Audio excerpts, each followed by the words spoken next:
4 University of Idaho students murdered where they should have been safe. The national search to find their killer created confusion and fear for even some of the smallest towns in the inland Northwest.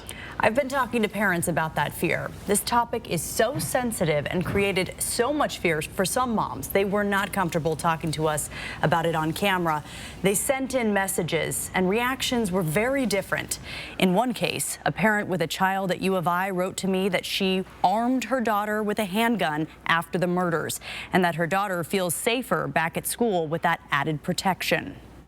Breaking news on Good Morning Northwest. 4 University of Idaho students. Families across the inland Northwest woke up to the horrifying news. We need to be vigilant. We need to watch out for our neighbors. We all know the story now. 4 University of Idaho students murdered at an off-campus home. I want to get right to our breaking news as we come on the air. The arrest of a 28-year-old man in Pennsylvania. It made national headlines, and in the weeks that followed, more and more calls came in to Moscow police, just like these. Crime, and obviously and that fear hit home for moms like Kelly Damon. And the minute it happened, there were so many people that I know in our community being so close in proximity that knew the victims or their family. I just think anytime that something happens to a child, no matter the age, and you're a new mom, that's your worst nightmare. Kelly's a mom of 3 in Spokane. Her 2 older kids are in college out of state. She says they regularly share their locations and have conversations about safety on and off campus. At her particular college, kids move out their junior year off campus. And that was something that we had to talk about a lot this winter because I did not want her living off campus. We asked parents online about their fears and changes they made after the murders. They ranged from locking doors to adding security cameras, and in one case, arming their college-age student with a handgun. Here in Spokane, property crimes have increased 30% in just the last year. But when we asked police how common it is to be the victim of a violent break-in, their answer turned out to be more complicated than you might think. Spokane police say there were 9 reports out of more than 35,000 that were burglaries involving a stranger who hurt someone or was armed with a weapon.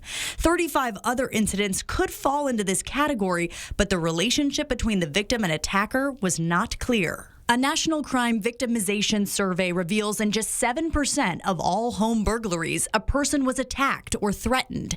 In 65% of the burglaries, the victims knew the person breaking in. But those numbers offer little relief when a crime so violent happens in a community we know so well. Nicole Warner, a licensed therapist who grew up in Moscow, Idaho, and now works at the Center for Solace in Spokane, says patients are coming in knowing details about the horrific murders. I think that a lot of times we don't notice what's going on with us until it gets pretty bad. She says secondary or vicarious trauma can be community-wide. It happens when people experience someone else's trauma as their own. It can bring up so many things around fear and around safety, not to mention just being a human and feeling empathy for the tragedy of those events. Kelly says some things are just unpreventable. She finds some peace of mind knowing that her daughter is back on campus. It touched everyone, I think, around the country, and you just pray for those families, and it's unimaginable.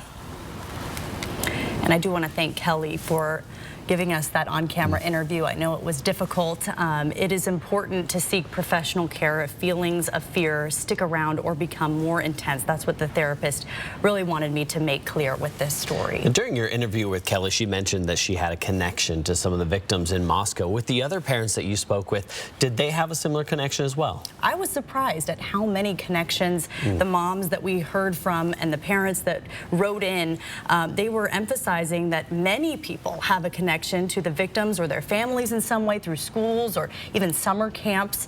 And so plans that they've changed since the murders are really just for peace of mind. They don't believe anything would have changed what happened to those 4 victims. And talking with the moms and people around this story, did you find that because they don't, or detectives and law enforcement don't necessarily or haven't told us that they've narrowed down a motive, does that increase the fear for some of those parents?